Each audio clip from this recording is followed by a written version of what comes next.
وہ تکبر نہیں کرتے تھے، جبکہ ابو جہل میں بہت تکبر تھا اور وہ انسانیت سے بھرے لبریز تھے، بہت زیادہ انسانیت تھی ان میں، لیکن ابو جہل بہت سرے پرغرور تھا۔ تو اللہ تعالیٰ نے حضرت محمد صلی اللہ علیہ وسلم کی دعا، مراد نبی محمد صلی اللہ علیہ وسلم کی، حضرت محمد صلی اللہ علیہ وسلم کی دعا کو قبول کرتے ہوئے حضرت عمر فاروق رضی اللہ تعالیٰ عنہ کو صاحب ایمان اور صاحب اسلام بنایا اور مسلمانوں کا ساتھی بنایا۔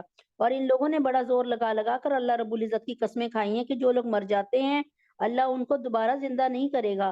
بھلا کیوں نہیں کرے گا؟ یہ لوگ قسم کھا کے کہتے ہیں یہ کہ جو مر جائے گا وہ مٹی مٹی ہو جائے گا۔ اب یہ دیکھیں ہندو کیا کرتے ہیں، وہ کر دیتے ہیں نا، شمشان گھاٹ پہ جا کر نا اپنا مردہ جلا دیتے ہیں۔ تو اب وہ یہ سمجھتے ہیں کہ جب مردہ جل گیا تو اب اس کو جو ہے کوئی عذاب نہیں ہوگا۔ بھئی اب یہ تو عذاب تو اس کو ہوگا نا جو سامنے نظر آ رہا ہے، ماریں گے تو اس کو نا، تو اب تو یہ جل گیا ہے۔ اور اتنے سیولائزڈ ہو کے اور پڑھے لکھے ہو کے وہ یہ کام ابھی بھی کر رہے ہیں۔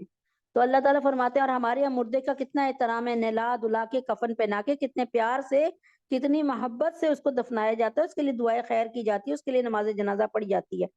تو یہ تو ایک وعدہ ہے جسے اچھا اللہ ان کو دوبارہ، وہ لوگ اور ان لوگوں نے بڑا زور لگا لگا کے اللہ رب العزت کی قسمیں کھائی ہیں کہ جو لوگ مر جاتے ہیں اللہ ان کو دوبارہ نہیں زندہ کرے گا۔ بھلا کیوں نہیں کرے گا؟ یہ تو ایک وعدہ ہے جسے سچ کرنے کی ذمہ داری اللہ رب العزت نے اپنے اللہ رب العزت نے لے رکھی ہے، لیکن اکثر لوگ جانتے ہی نہیں ہیں۔ دوبارہ زندہ کرنے کا یہ وعدہ اللہ نے اس لیے کیا ہے تاکہ وہ لوگوں کے سامنے ان باتوں کو اچھی طرح واضح فرما دے جن میں وہ اختلاف کر رہے ہیں، اور تاکہ کافر لوگ جان لیں کہ وہ جھوٹے تھے۔ طاغوت کہتے ہیں شیطان کو بھی کہتے ہیں، اور طاغوت بتوں کو بھی کہتے ہیں، کیونکہ یہ طاغوت کی عبادت کرتے تھے، شیطان کی عبادت کرتے تھے، بتوں کی عبادت کرتے تھے۔ 11 رکوع ماشاءاللہ اللہ پاک نے مکمل فرما دیے، شروع ہے۔ اور جب کسی چیز کو پیدا کرنے کا ارادہ کرتے ہیں تو ہماری طرف سے صرف اتنی بات ہوتی ہے، ہم اسے کہتے ہیں انما قولنا لشیء اذا اردناہ ان نقول، کیا کہتے ہیں اللہ تعالیٰ؟ ان نقول لہو کن فیکون۔ اللہ فرماتے ہو جب ہم کسی چیز کو پیدا کرنے کا ارادہ کرتے ہیں تو ہماری طرف سے صرف اتنی بات ہوتی ہے کہ ہم اسے کہتے ہیں ہو جا، بس وہ ہو جاتی ہے۔ اور جن لوگوں نے دوسروں کے ظلم سہنے کے بعد اللہ کی خاطر اپنا وطن چھوڑا ہے، یقین رکھو انہیں ہم دنیا میں بھی اچھی طرح بسائیں گے اور آخرت کا اجر تو یقیناً سب سے بڑا ہے۔ کاش کہ یہ لوگ جان لیتے۔ اب یہاں پر فلسطین کے لوگوں کو فٹ کر لیں آپ، کیا کیا؟ گھر چھوڑ دیا۔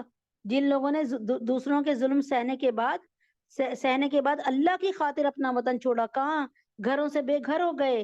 وہ لوگ وہ کہتے ہیں شمالی فلسطین کی طرف چل جاؤ، وہاں چلے جاتے ہیں بیچارے۔ یقین رکھو انہیں ہم دنیا میں بھی اچھی طرح بسائیں گے، اللہ کا وعدہ ہے، اور آخرت کا اجر تو یقیناً سب سے بڑا ہے۔ کاش یہ لوگ جان لیتے۔ اب دیکھیں کتنے گھر مٹی کے ملبے بنے پڑے ہیں، ان میں ان کے اپنے دبے پڑے ہیں، لیکن پھر بھی کہہ رہے ہیں الحمدللہ حسبنا اللہ و نعم الوکیل نعم المولا و نعم النصیر۔ یہ وہ لوگ ہیں جنہوں نے صبر سے کام لیا اور جو اپنے پروردگار پر پورا بھروسہ رکھتے ہیں۔ اور اے پیغمبر ہم نے تم سے پہلے بھی کسی اور کو نہیں، انسانوں کو ہی پیغمبر بنا کر بھیجا تھا جن پر ہم وحی نازل کرتے تھے۔ اے منکرو، اب اگر تمہیں اس بات کا علم نہیں ہے تو جو علم والے ہیں ان سے پوچھ لو۔ اللہ تعالیٰ فرما رہے اے منکرو، اے انکار کرنے والوں، تمہیں اگر اس بات کا نہیں پتا، علم نہیں ہے تو جو علم والے ہیں ان سے پوچھ لو۔ ان پیغمبروں کو روشن دلائل اور آسمانی کتابیں دے کر بھیجا گیا تھا، اور اے پیغمبر ہم نے تم پر بھی یہ قرآن اس لیے نازل کیا ہے تاکہ تم لوگوں کے سامنے ان باتوں کی واضح تشریح کر دو جو ان کے لیے اتاری گئی ہیں، یعنی اسلام کی شریعت کو، اسلام کے احکامات کو نہ صرف بتاؤ بلکہ کر کے بھی دکھائیے۔ آپ ان کو نماز پڑھ کے دکھائیے، نماز کا حکم آ گیا۔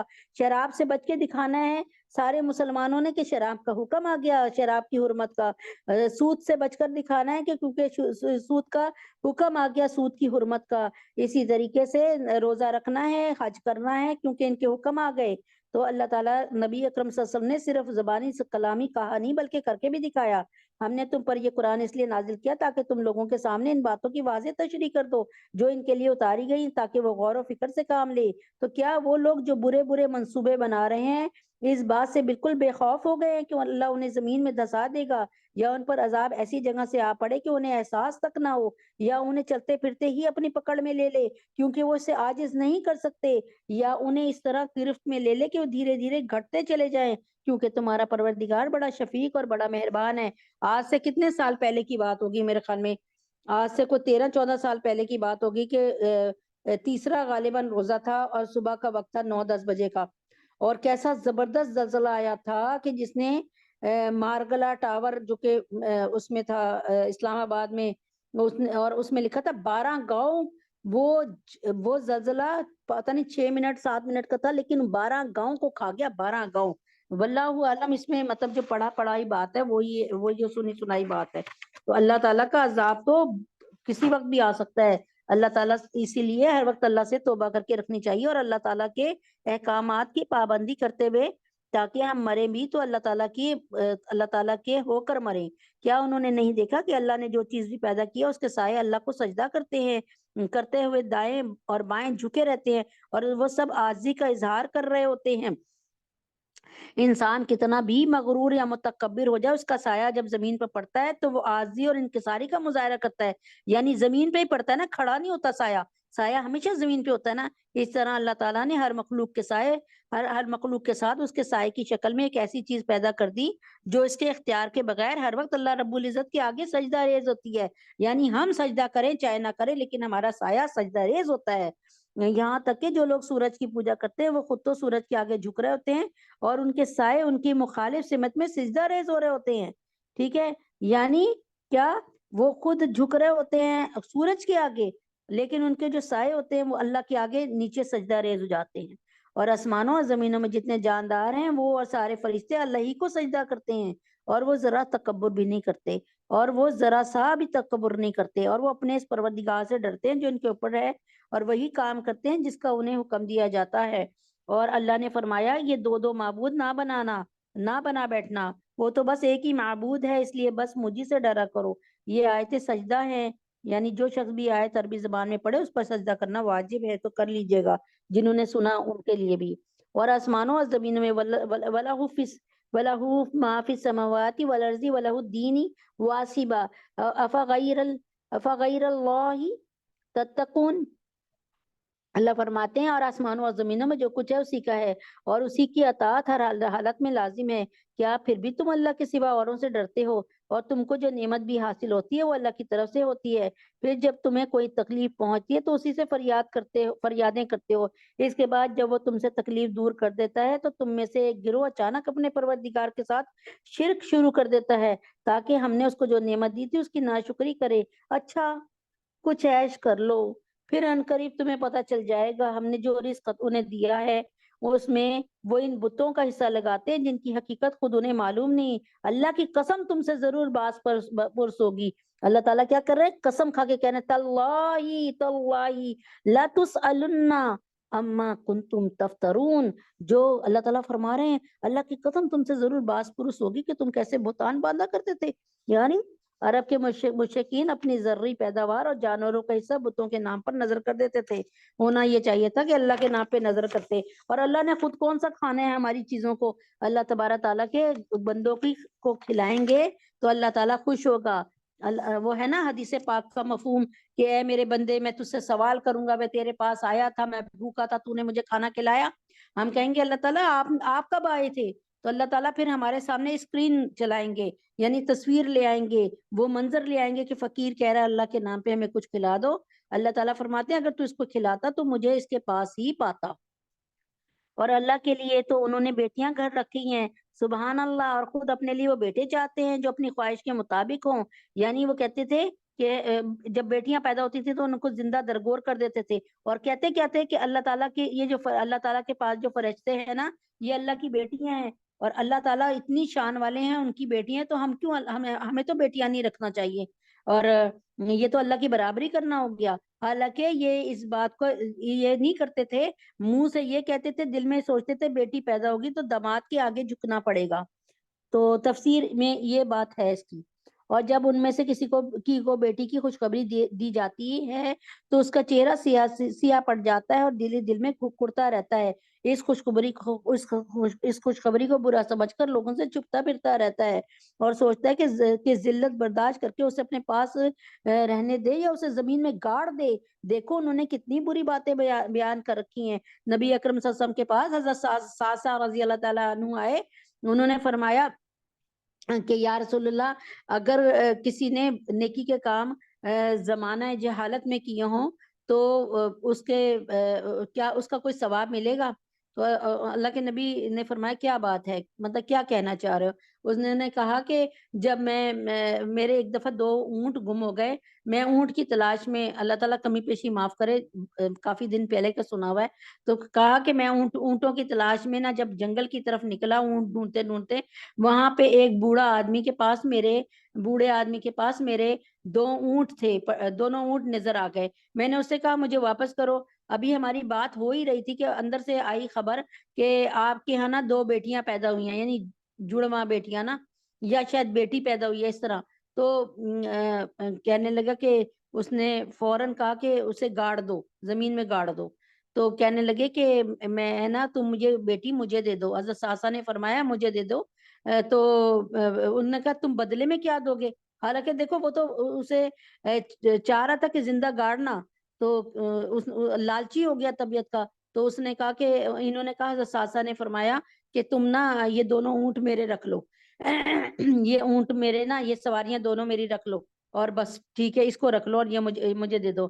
تو وہ بیٹیوں کو لے کے گئے. کہتے ہیں یا رسول اللہ اس طرح جہاں بھی مجھے پتا چلتا بیٹی ہے میں اس کو لے لیتا. میں نے ایک حویلی بنائی اور میری اس حویلی میں 300 بچیاں پرورش پا رہی ہیں اور ماشاءاللہ بڑی ہو گئی ہیں. اللہ کے نبی اکرم صلی اللہ علیہ وسلم اتنے خوش ہوئے اور آپ نے فرمایا، آپ نے بہت خوبصورت اس کو دعا دی، اور اللہ تعالیٰ کے یوں ایسے آزادی سے پاک کا مفہوم کہ اللہ تبارک تعالیٰ تمہیں اپنے خزانوں سے عطا فرمائیں گے انشاءاللہ. تو نیکیاں دیکھیں نہ کہیں آ کے اب اللہ تعالیٰ نے ایمان کی نعمت بھی دے دی، کلمے کی نعمت بھی، اور وہ نیکیوں کا کیا ہوا، اللہ تعالیٰ نے کتنے بول لگا لیے اس کے اور کتنی قیمت لگا دی. اور جب ان میں سے کسی کو بیٹی کی پیدائش کی خوشخبری دی جاتی تو ان کا چہرہ سیاہ پڑ جاتا اور دل میں کڑتا رہتا، اور اس سے خوشخبری کو برا سمجھ کر لوگوں سے چھپتا پڑتا تھا اور سوچتا تھا کہ ذلت برداشت کر کے اسے اپنے پاس رہنے دے یا اسے زمین میں گاڑ دے. دیکھو انہوں نے کتنی بری باتیں طے کر رکھی ہیں. بری باتیں تو انہی میں ہیں جو آخرت پر ایمان نہیں رکھتے اور اعلیٰ درجے کی صفات صرف اللہ کی ہیں، اور وہ اقتدار کا بھی مالک ہے، حکمت کا بھی مالک ہے. اور اگر اللہ لوگوں کو ان کے ظلم کی وجہ سے فوراً اپنی پکڑ میں لیتا تو اس زمین پہ کوئی جاندار باقی نہ چھوڑتا، لیکن وہ ان کو معین وقت تک مہلت دیتا ہے. پھر جب ان کا وہ معین وقت آ جائے گا تو وہ گھڑی بھر بھی اس سے آگے پیچھے نہیں ہو سکیں گے. مشرکین عرب فرشتوں کو خدا کی بیٹیاں کہا کرتے تھے. اللہ تعالیٰ فرماتے ہیں اول تو اللہ تعالیٰ اولاد کی ضرورت سے پاک ہے. اللہ کو کسی لم یلد ولم یولد کسی اولاد کی ضرورت نہیں. دوسرے یہ خود اپنے لیے بیٹیوں کو پسند نہیں کرتے بلکہ بیٹوں کی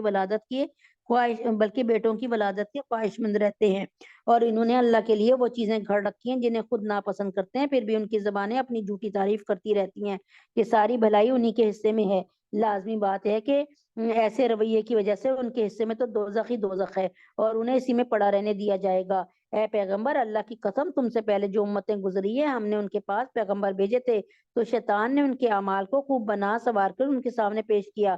چنانچہ وہی شیطان آج اس کا سرپرست بنا ہوا ہے اور اس کی وجہ سے ان کے لیے دردناک عذاب تیار ہے. اور ہم نے تم پر یہ کتاب اس لیے اتاری ہے تاکہ تم ان کے سامنے وہ باتیں کھول کھول کر بیان کر دو جن میں انہوں نے مختلف راستے اپنائے ہوئے ہیں، اور تاکہ یہ ایمان والوں کے لیے ہدایت اور رحمت کا سامان بن جائیں. اور اللہ نے آسمان سے پانی برسایا اور زمین کے مردہ ہو جانے کے بعد اس میں جان ڈال دی، اور یقیناً اس میں ان لوگوں کے لیے نشانی ہے جو بات سنتے ہیں. اور بے شک تمہارے لیے مویشیوں میں بھی سوچنے سمجھنے کا بڑا سامان ہے. ان کے پیٹ میں جو گوبر اور خون ہے اس کے بیچ میں سے ہم تمہیں ایسا صاف ستھرا دودھ پینے کو دیتے ہیں جو پینے والوں کے لیے خوشگوار ہوتا ہے. آپ کسی گائے کو کاٹ کے دیکھ لینا، بھینس کو، یعنی جو دودھ دیتی ہے اس میں جو مطلب کبھی دودھ نکلا، کبھی کوئی بکری کو کاٹ کے دیکھیں جس کے بچے دودھ پیتے ہوں یا وہ دودھ دیتی ہو تو اس بکری کے اندر سے دودھ نکلا، اللہ تعالیٰ فرماتے ہیں کہ ہم ان کے پیٹ میں جو گوبر اور خون ہے نا، ایک طرف خون ایک طرف گوبر، اس کے بیچ میں سے ہم تمہیں ایسا صاف ستھرا نتھرا ہوا دودھ پینے کو دیتے ہیں جو پینے والوں کے لیے خوشگوار ہے۔ کبھی آپ نے دیکھا کہ آپ کے دودھ میں کبھی گوبر آ گیا ہو یا خون آ گیا ہو؟ تو فرمایا کہ اور آپ کبھی بھینس کو کاٹ کے دیکھ لیں تو کبھی آپ نے دیکھا کہ بھینس کو یعنی گائے یا بھینس جو بھی دودھ دیتی ہے کہ اس میں جو ہے فیمیل کہ اس میں کبھی ایسا ہوا کہ اس دودھ میں خون کی آمیزش ہو اور یا گوبر ملا پڑا ہو؟ نہیں، کیسا نتھرا نتھرا صاف دودھ آتا ہے۔ اور کھجور کے پھلوں اور انگوروں سے بھی ہم تمہیں ایک مشروب عطا کرتے ہیں جس سے تم شراب بھی بناتے ہو اور پاکیزہ رزق بھی، اور بے شک اس میں بھی ان لوگوں کے لیے نشانی ہے جو عقل سے کام لیتے ہیں۔ اور تمہارے پروردگار نے شہد کی مکھی کے دل میں یہ بات ڈال دی کہ تو پہاڑوں میں، درختوں میں اور لوگ جو چھتریاں اٹھاتے ہیں ان میں اپنا گھر بنا لے۔ یہ صورت مکی ہے، جب یہ نازل ہوئی تو اس وقت شراب حرام نہیں ہوئی تھی، لیکن اس آیت میں شراب کو پاکیزہ رزق کے مقابلے میں ذکر فرمایا کہ ایک لطیف اشارہ اس طرح کر دیا کہ شراب پاکیزہ رزق نہیں ہے۔ یہ پہلا حکم، یعنی اللہ تعالیٰ کو پتا تھا لوگ شراب کے بہت بری طرح عادی ہیں، اس لیے شراب کو ایک حکم میں ممنوع قرار نہیں دیا، حرام قرار نہیں دیا، اس کے لیے 3 یا 4 حکم آئے، پھر آہستہ آہستہ تھوڑے تھوڑے دنوں بعد پھر کہیں جا کر شراب کو حرام کیا۔ پھر ہر قسم کے پھلوں سے اپنی خوراک حاصل کر کیا کرتی ہے کہ پھر ہر قسم کے پھلوں سے اپنی خوراک حاصل کر پھر ان رستوں پہ چل جو تیرے رب نے تیرے لیے آسان بنا دیے۔ شہد کی مکھی کی بات ہو رہی ہے، نحل کا مطلب یہی ہے شہد کی مکھی۔ اسی طرح اس مکھی کے پیٹ سے وہ مختلف رنگوں والا مشروب نکالتا ہے، وہ مشروب نکلتا ہے جس میں لوگوں کے لیے شفا ہے شہد میں۔ یقیناً ان سب باتوں میں ان لوگوں کے لیے نشانی ہے جو سوچتے سمجھتے ہوں۔ اور اللہ رب العزت نے تمہیں پیدا کیا ہے، پھر وہ تمہاری روح قبض کرتا ہے، اور تم میں کوئی ایسا ہوتا ہے جو عمر کے سب سے ناکارہ حصے تک پہنچا دیا جاتا ہے، یعنی ادھیڑ عمر 70 سال، 80 سال، 90 سال، جس میں پہنچ کر وہ سب کچھ جاننے کے بعد بھی کچھ نہیں جانتا۔ بے شک اللہ بڑے علم والے اور بڑی قدرت والے ہیں۔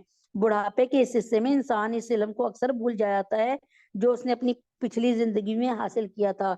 اور دوسرا مطلب یہ کہ اس زمانے میں بکثرت ایسا ہوتا ہے کہ ابھی اسے ایک بات بتائی گئی اور تھوڑی دیر میں پھر بات پوچھتا ہے۔ اکثر بوڑھے یہ کرتے ہیں، بار بار ٹائم پوچھ رہے ہوتے ہیں، بار بار پوچھ رہتے ہیں اذان کا ٹائم ہوا کہ نہیں، اور کہاں اپنے وقت میں کوئی ڈاکٹر، کوئی انجینئر، کوئی ہوتا ہے، لیکن جب ایسا عمر آتی ہے بڑھاپے کی اور شدید بڑھاپا ہوتا ہے تو اپنا آپ بھی بھول جاتا ہے۔ اور اللہ نے تم میں سے کچھ لوگوں کو رزق کے معاملے میں دوسروں پر برتری دے کے رکھی ہے۔ اب جن لوگوں کو برتری دی گئی ہے وہ اپنا رزق اپنے غلاموں کو اس طرح نہیں لوٹا دیتے کہ وہ سب برابر ہو جائیں۔ تو کیا یہ لوگ اللہ کی نعمتوں کا انکار کرتے ہیں؟ اور اللہ نے تمہیں میں سے تمہارے لیے بیویاں بنائی ہیں اور تمہاری بیویوں سے تمہارے لیے بیٹے اور پوتے پیدا کیے ہیں، اور تمہیں اچھی اچھی چیزوں میں سے رزق فراہم کیا ہے۔ کیا پھر بھی یہ لوگ بے بنیاد باتوں پر ایمان لاتے ہیں اور اللہ رب العزت کی نعمتوں کی ناشکری کرتے ہیں؟ یہ اللہ رب العزت کو چھوڑ کر ان چیزوں کی عبادت کرتے ہیں جن کو آسمانوں اور زمینوں میں کسی طرح کا رزق دینے کا نہ کوئی اختیار رکھتی ہیں اور نہ رکھ سکتی ہیں۔ یعنی یہ بت کیا دے سکتے ہیں؟ کچھ بھی نہیں دے سکتے۔ ابھی اذانیں ہونے والی ہیں انشاءاللہ۔ لہذا تم اللہ کے لیے مثالیں نہ گھڑو، بے شک اللہ جانتا ہے اور تم نہیں جانتے۔ اللہ ایک مثال دیتے ہیں، ایک طرف ایک غلام ہے جو کسی کی ملکیت میں ہے، اس کو کسی چیز پر کوئی اختیار نہیں، اور دوسری طرف وہ شخص ہے جس کو ہم نے اپنے پاس سے عمدہ رزق عطا کیا، اور وہ اس میں سے پوشیدہ طور پہ بھی کھلے بندوں بھی خوب خرچ کرتا ہے۔ کیا یہ دونوں برابر ہو سکتے ہیں؟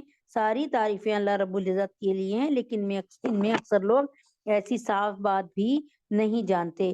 اور اللہ ایک اور مثال دیتے ہیں کہ 2 آدمی ہیں، ان میں ایک گونگا ہے جو کوئی کام نہیں کر سکتا اور اپنے آقا پر بوجھ بنا ہوا ہے، وہ اسے جہاں کہیں بھیجتا ہے وہ کوئی ڈھنگ کا کام کر کے نہیں آتا۔ کیا ایسا شخص اس دوسرے آدمی کے برابر ہو سکتا ہے جو دوسروں کو بھی اعتدال کا حکم دیتا ہے اور خود بھی سیدھے راستے پر قائم ہے؟ مشرکین عرب بعض اوقات اپنے شرک کی تائید میں یہ مثال دیتے تھے کہ جس طرح دنیا کا بادشاہ تنہا اپنی حکومت نہیں چلاتا بلکہ اسے حکومت کے بہت سے کام اپنے مددگاروں کو، اپنے وزیر اعظم اور دوسرے لوگوں کو سونپنے پڑتے ہیں، اسی طرح معاذ اللہ تعالیٰ نے بھی اپنی خدائی کے بہت سے کام ان دیوتاؤں کو سونپ رکھے ہیں اور ان معاملات میں وہ خود مختار ہو گئے ہیں۔ یعنی نعوذ باللہ اللہ تعالیٰ نے ان کے دیوتاؤں کو ذمہ داری دے دی کہ بھائی اب تم نے کھانا پینا تمہارا ہمارا کھانا پینا ان دیوتاؤں کے سپرد ہے، یہ بچے یہ دیں گے۔ اللہ تبارک تعالیٰ تو ان شرک سے اور ایسی باتوں سے بالکل پاک ہیں۔ ابھی اذان کا وقت ہونے والا ہے تو انشاءاللہ پھر اور آسمانوں اور زمینوں کے سارے بھید اللہ کے قبضے میں ہیں، اور قیامت کا معاملہ آگ جھپکنے سے زیادہ نہیں ہوگا بلکہ اس سے بھی جلدی۔ یقین رکھو اللہ ہر چیز پہ پوری طرح قدرت رکھتے ہیں۔ اللہ نے تم کو تمہاری ماؤں کے پیٹ سے اس حالت میں نکالا کہ تم کچھ نہیں جانتے تھے، اور تمہارے لیے کان، آنکھیں اور دل پیدا کیے تاکہ تم شکر ادا کرو۔ کیا انہوں نے یعنی آنکھوں سے دیکھ کر، کانوں سے سن کر اور دل میں سمجھ کر اپنے دل کو سنوار لو، کیونکہ اللہ کا مطالبہ ہے کہ قلب سلیم کے ساتھ آنا میرے ساتھ، دل سنورے ہوئے دل کے ساتھ، جھکے ہوئے دل کے ساتھ، تاکہ تم شکر ادا کرو۔ کیا انہوں نے پرندوں کو نہیں دیکھا کہ وہ آسمان کی فضا میں اللہ کے حکم کے پابند ہیں؟ انہیں اللہ کے سوا کوئی اور نہیں تھامے ہوئے۔ یقیناً اس میں ان لوگوں کے لیے بڑی بڑی نشانیاں جو ایمان رکھتے ہوں۔ اس نے تمہارے لیے تمہارے گھروں کو سکون کی جگہ بنا دیا، اور تمہارے لیے مویشیوں کی کھالوں سے ایسے گھر بنائے جو تمہیں سفر پر روانہ ہوتے وقت اور کسی جگہ ٹھہرتے وقت ہلکے پھلکے محسوس ہوتے ہیں، اور ان کے اون، ان کی روحیں، ان کے بالوں سے گھریلو سامان اور ایسی چیزیں پیدا کی جو ایک مدت تک تمہیں فائدہ دیتی ہیں۔ اذان ہو رہی۔ اللہ اکبر، اللہ اکبر، اللہ اکبر، اللہ اکبر۔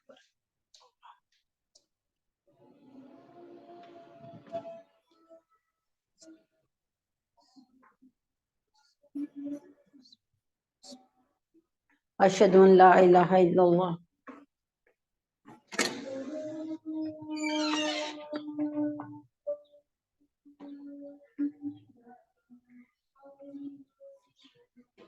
اشہد ان لا الہ الا اللہ۔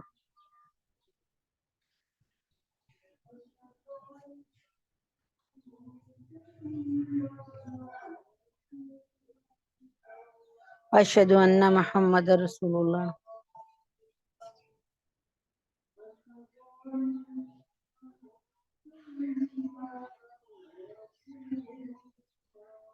اشہد ان محمد رسول اللہ۔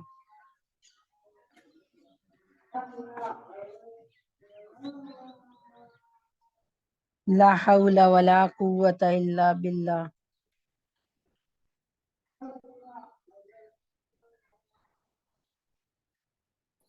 لا حول ولا قوة الا باللہ۔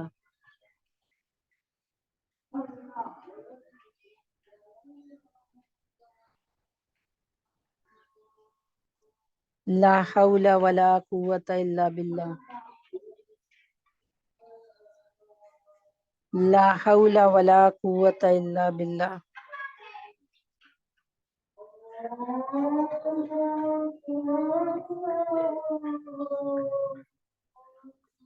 اللہ اکبر، اللہ اکبر۔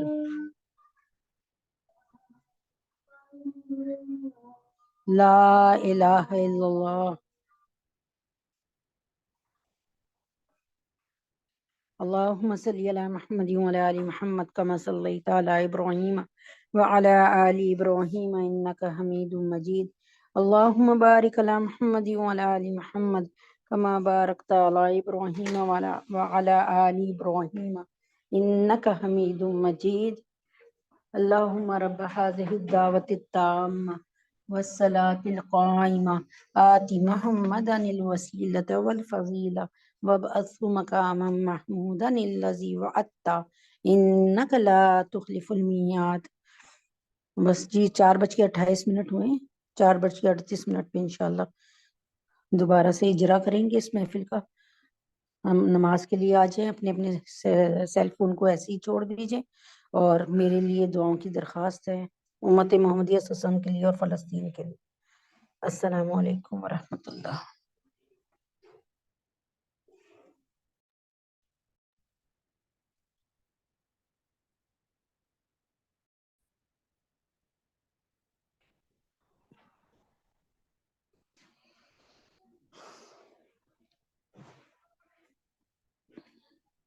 اعوذ باللہ من الشیطان الرجیم، بسم اللہ الرحمن الرحیم۔ ربی یسر ولا تمم لنا بالخیر وبک نستعین یا فتاح یا علیم یا ربنا یا ربنا یا ربنا زدنا علما وعملا۔ بسم اللہ الرحمن الرحیم، الحمد للہ علی کل حال واعوذ باللہ من حال اہل النار۔ بسم اللہ الرحمن الرحیم، جہاں سے اللہ پاک نے چھڑوایا وہیں سے دوبارہ اللہ پاک کے حکم سے شروع کرتے ہیں۔ بسم اللہ الرحمن الرحیم۔ اچھا، تو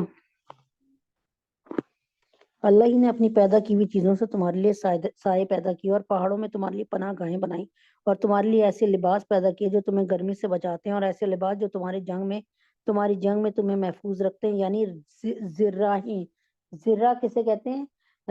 یوں جیسے آپ چین نہیں پہنتی لوہے کی باریک باریک سے خانوں والی، اسی طرح ذرا بڑے بڑے خانے ہوتے ہیں، جیسے آپ اپنی انگوٹھی اور انگلی کو گول کریں تو ایسے نا ان خانوں میں یہ ہوتا ہے کہ وہ ان خانوں سے نا یہ زنجیریوں کا سا ایک لباس ہوتا ہے جس پہ تلوار اثر نہیں کرتی، اس کو زرہ کہتے ہیں، ٹھیک ہے؟ تو اس طرح وہ اپنی نعمتوں کو اور تمہارے لیے ایسے لباس پیدا کیے جو تمہیں گرمی سے بچاتے ہیں اور ایسے لباس جو تمہاری جنگ میں تمہیں محفوظ رکھتے ہیں۔ اس طرح وہ اپنی نعمتوں کو تم پر مکمل کرتا ہے تاکہ تم فرما بردار بنو۔ پھر بھی اگر یہ کافر منہ موڑے رہیں تو اے پیغمبر تمہاری ذمہ داری صرف اتنی ہے۔ اب دیکھیں، جب سے قرآن مجید آپ لوگوں نے شروع کیا ہے یہ اس وقت سننا، اللہ تبارک تعالیٰ بار بار بتا رہے ہیں کہ دیکھو میں نے تمہارے لیے آسمان بنایا، زمین بنائی، زمین کو تمہارے قابو میں دے دیا، زمین پہ میں نے اناج، پھل، پھول، بحر و بر، سمندر، دریا، پہاڑ سب کچھ تمہارے لیے لگائے۔ ساری زمین کے جہاں جہاں کنارے ختم ہو رہے ہیں وہاں پہاڑوں کو میخوں کی طرح گاڑ دیا۔ پھر میں نے اس میں تمہارے لیے ہر قسم کا پھل، سبزی، سبزہ اور ہوا کا بندوبست کیا اور پانی کا بندوبست کیا، اور تمہارے رہنے اور اس کے لیے تمہارے کھانے کے لیے مختلف مرغی، خرگوش کا یعنی اس کے ساتھ بکری کا اور اس کے ساتھ کیا کہتے ہیں گائے کا گوشت وغیرہ، اونٹ کا گوشت، یعنی اللہ تعالیٰ نے گوشت کا بھی ایک یعنی مختلف آئٹمس پیدا کر دیے ہمارے لیے کہ تاکہ ایک ہی غذا کھا کھا کے ہم بور نہ ہو جائیں۔ تو اللہ تبارک تعالیٰ نے ہمارے لیے ہمیں بچے دیے، پھر ہمارے لیے گھروں ہمیں عقل دی کہ ہم گھر بنائیں، گھروں میں رہیں تاکہ ہم آندھی پانی اور جاڑے گرمی میں محفوظ رہیں۔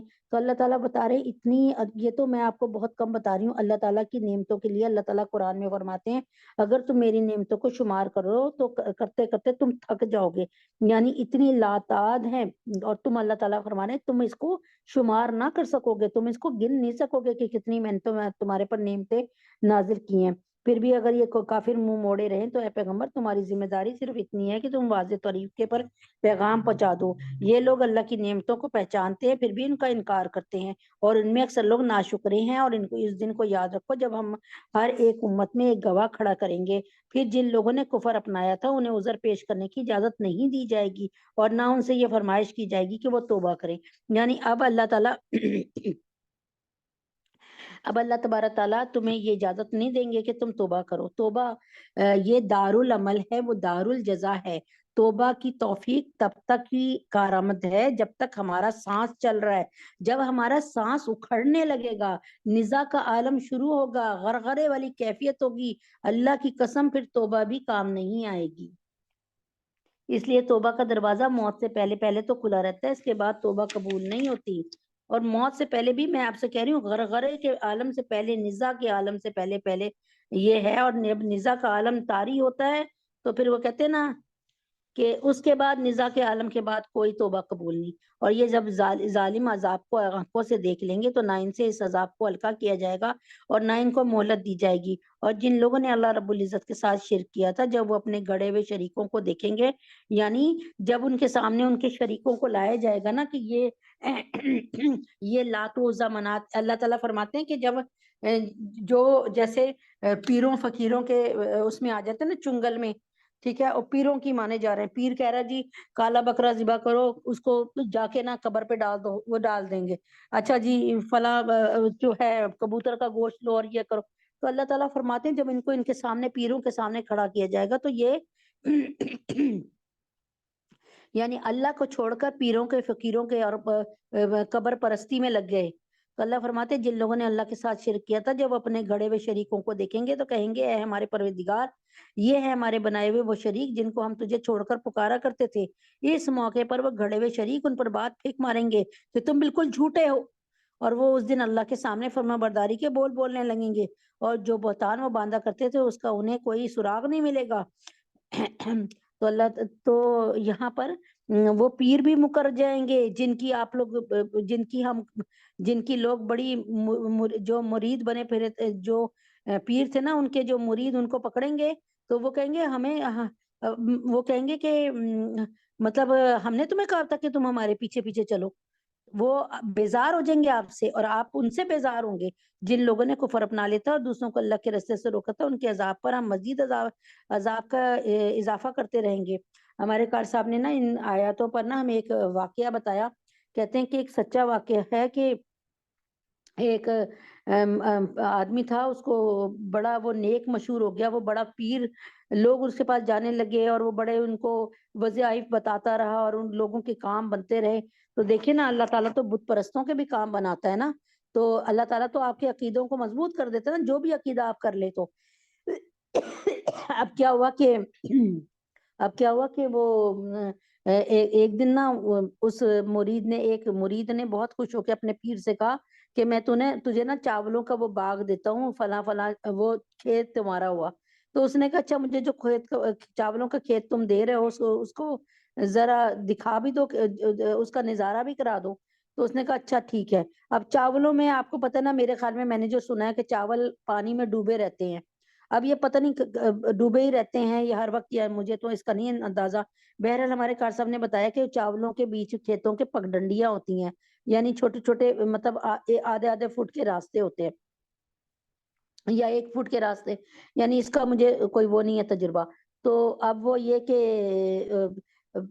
ایسا ہوا کہ جب وہ پیر چلنے لگا اس پگڈنڈی پہ تو کہیں سے پھسل کے گر پڑا. تو مجھے مرید پیچھے چل رہا تھا نا اپنے پیر کے, اس نے اپنے پیر کو نا زور سے لات مار کے کہا کہ تم ہمیں کہتے ہو کہ ہم تمہیں پلسرات سے بچا لیں گے, پلسرات کو پار کرا دیں گے. پلسرات تو بال سے زیادہ باریک اور تلوار سے زیادہ تیز ہوگی, جہنم پہ قائم ہوگی, اور تم تو یہاں پہ اتنی چوڑی پگڈنڈی پہ نہیں چل پڑے, پھسل گئے ہو, تو تم ہمیں کیا بچاؤ گے. اور یہ کیا کرنا اس نے لعنت بھیجی اس پیر مریدی پہ. تو عقل مند تھا جو سمجھ گیا. دیکھیں جن لوگوں نے کفر اپنا لیا تھا اور دوسروں کو اللہ کے راستے سے روکا تھا, ان کے لیے ان کے عذاب پر ہم مزید عذاب کا اضافہ کرتے رہیں گے, کیونکہ وہ فساد مچایا کرتے تھے. اور وہ دن بھی یاد رکھو جب ہر امت میں ایک گواہ انہی میں کھڑا کریں گے, اور اے پیغمبر ہم تمہیں ان لوگوں کے خلاف گواہی دینے کے لیے لائیں گے. عین ممکن ہے کہ اللہ ان بتوں کو بھی زبان دے دے اور وہ ان کے جھوٹا ہونے کا اعلان کر دیں, کیونکہ دنیا میں بے جان ہونے کی بنا پر انہیں پتہ ہی نہیں تھا کہ کون کون ان کی عبادت کر رہا ہے. ظاہر ہے وہ اگر کوئی جاندار ہوتے تو وہ کہتے ہاں فلاں فلاں نے ہمیں سجدہ کیا ہے, وہ تو ایک مٹی کے پتلے ہیں نا. تو کیا پتا اگر اللہ تعالیٰ ان کے سامنے ان کو زبان دے دے تو وہ صاف کہیں گے ہمیں نہیں پتا کس نے ہمارے سامنے سجدہ کیا اور کس نے ہمیں چڑھاوے چڑھائے. ہم نے تم پر یہ کتاب اتار دی ہے تاکہ وہ ہر بات کھول کھول کر بیان کر دے اور مسلمانوں کے لیے ہدایت, رحمت اور خوشخبری کا سامان ہو. بے شک اللہ انصاف کا, احسان کا اور رشتہ داروں کا ان کے حقوق دینے کا حکم دیتا ہے. یعنی اللہ تعالیٰ آپ کو اور مجھے کیا حکم دیتے ہیں, انصاف کرو, احسان کرو, یعنی لوگوں کے ساتھ اچھا سلوک کرو. حل جزاء الاحسان الا الاحسان, احسان کا بدلہ احسان ہی ہے. اور رشتہ داروں کو ان کے حقوق دینے کا حکم دیتا ہے, اور بے حیائی, بدی اور ظلم سے روکتا ہے. وہ تمہیں نصیحت کرتا ہے تاکہ تم نصیحت قبول کرو, اور جب تم نے کوئی معاہدہ کیا ہو تو اللہ سے کیے ہوئے عہد کو پورا کرو, اور قسموں کو پختہ کرنے کے بعد انہیں نہ توڑو جبکہ تم اپنے اوپر اللہ کو گواہ بنا چکے ہو. یعنی جیسے میں کہوں, ایک مثال ہے, ایک زید کہے بکر سے اللہ کی قسم میں تم سے بات نہیں کروں گا, ٹھیک ہے نا, ایک مثال ہے. تو یہ کون سی یمین ہے, یمین کہتے ہیں قسم کو. یہ یمین منعقدہ ہے جو فیوچر کے لیے قسم کھاؤ. جو بھی فیوچر کے لیے قسم کھائے گا اس کو اس کا توڑے گا تو اس کا کفارہ ضرور دینا پڑے گا, ورنہ اللہ کی ہاں اس کی بڑی پکڑ ہے.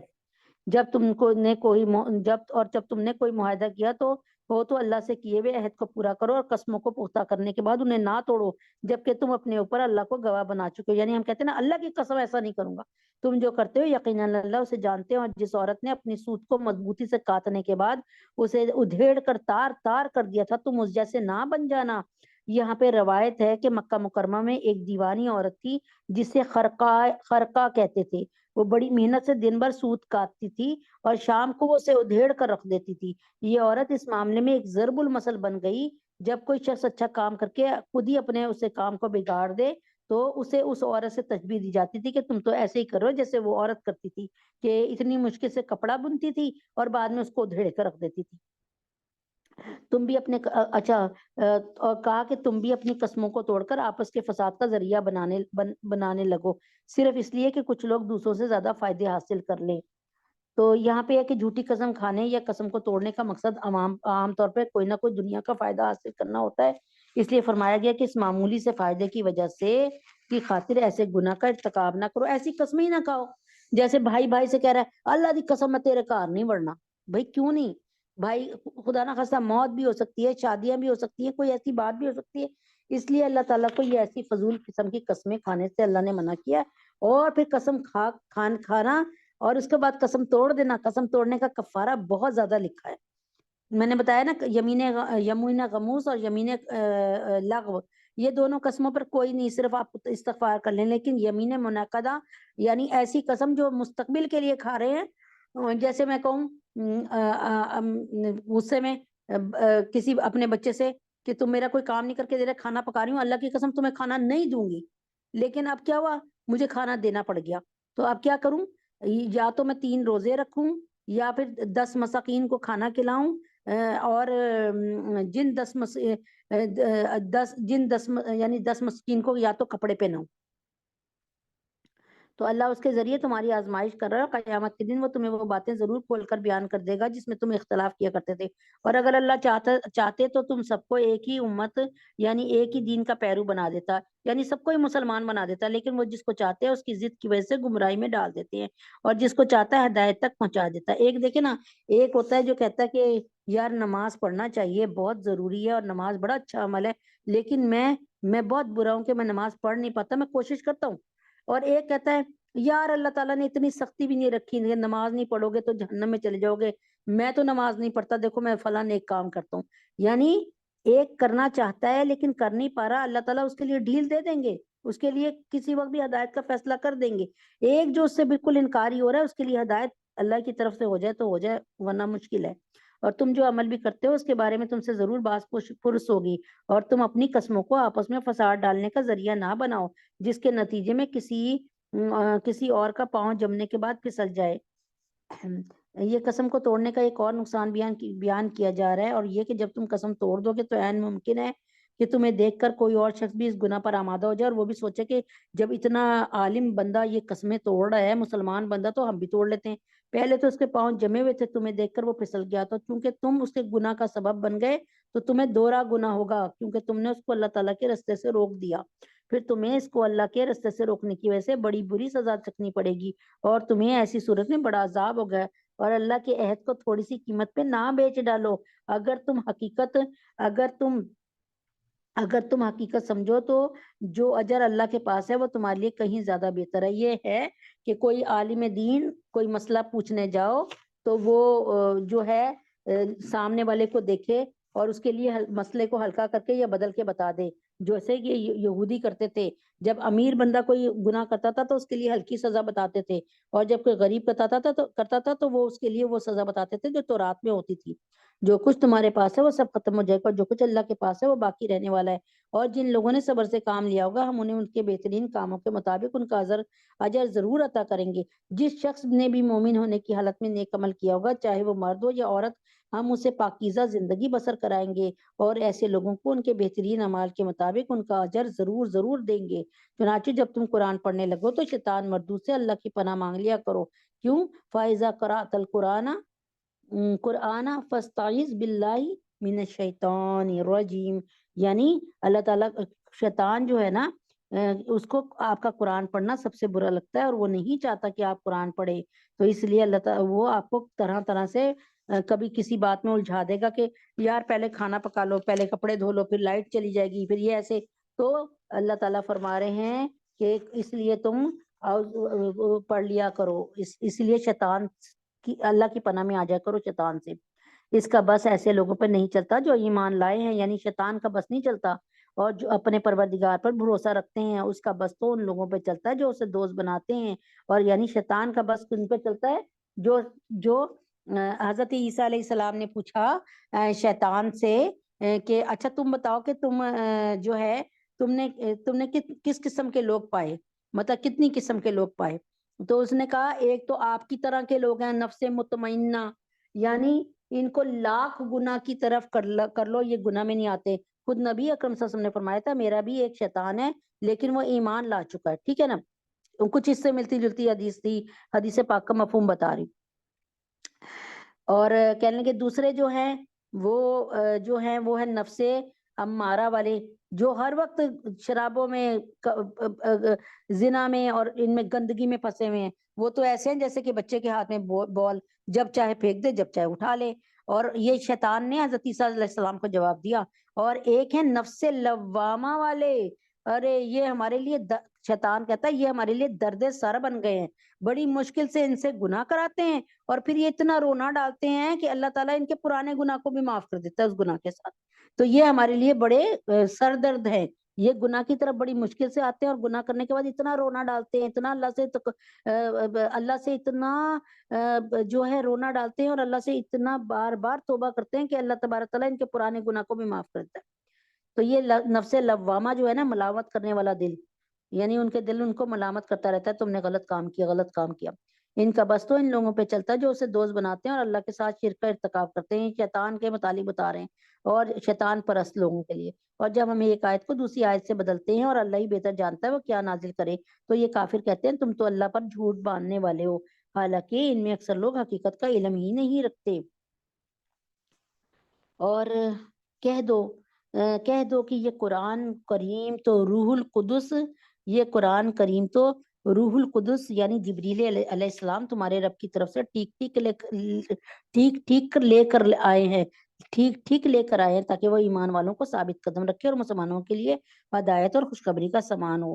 اللہ تبارک تعالیٰ کے دیکھیں، اللہ تبارک تعالیٰ نے قرآن کی ذمہ داری لی، حفاظت کی۔ اللہ تعالیٰ نے تورات کی، انجیل کی اور زبور کی ذمہ داری نہیں لی، اللہ تعالیٰ نے اس کی حفاظت کا اتنا زبردست انتظام کیا کہ ایک آیت جو ہے 70 ہزار فرشتوں کی لپیٹ میں بھیجتے تھے کہ کوئی اس میں خرد برد نہ کر دے، کوئی آیت کو گھٹا نہ دے، کوئی آیت کو بڑھا نہ دے۔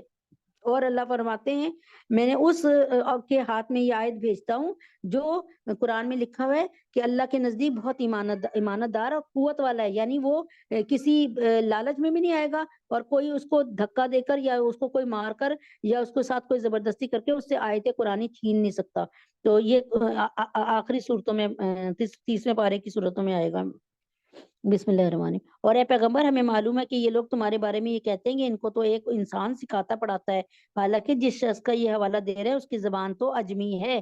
مکہ مکرمہ میں ایک لوہار رہتا تھا جو آنزا سسم کی باتیں دل لگا کر سنا کرتا تھا، اس لیے آپ صلی اللہ علیہ وسلم کبھی کبھی اس کے پاس تشریف لے جاتے تھے، وہ کبھی کبھی آپ کو انجیل کی کوئی بات بھی سنا دیا کرتا تھا۔ مکہ مکرمہ کے بعض کافروں نے اس کو بنیاد بنا کر یہ کہنا شروع کر دیا کہ آنزا وسلم یہ قرآن جو ہے اس لوہار سے سیکھتے ہیں، جو وہ کہتا ہے وہ بیان کر دیتے ہیں۔ وہ بیچارہ لوہار تو عرب نہیں ہے، عربی وہ تو لوہار تو عرب نہیں ہے، اجمی ہے۔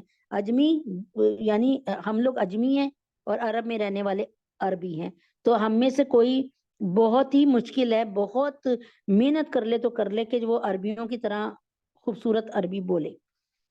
تو یہ اللہ تعالیٰ فرما رہے ہیں، اس کا جواب دے رہے ہیں کہ اگر تم یہ کہتے ہو کہ نبی پاک صلی اللہ علیہ وسلم اس لوہار سے جا کے قرآن سیکھ کے آتے ہیں اور اللہ کا نام لے کے کہہ دیتے ہیں کہ یہ اللہ نے بھیجی ہے، تو یہ تو لوہار سے سیکھ کے آتے ہیں۔ تو اللہ فرماتے ہیں کہ کہہ دو اے محمد صلی اللہ علیہ وسلم کہ وہ جو ہے اللہ تعالیٰ فرماتے ہیں لسان الذی یلحدون الیہ جمیع و ھذا لسان عربی مبین، کہ اللہ تعالیٰ فرماتے ہیں جس شخص کا یہ حوالہ دے رہے ہیں اس کی زبان اجمی ہے اور یہ قرآن کی زبان صرف عربی زبان، یہ قرآن کی جو زبان ہے صرف عربی زبان ہے۔ جو لوگ اللہ رب العزت کی آیتوں پر ایمان نہیں رکھتے ان کو اللہ ہدایت پہ نہیں لاتے اور ان کے لیے دردناک عذاب ہے۔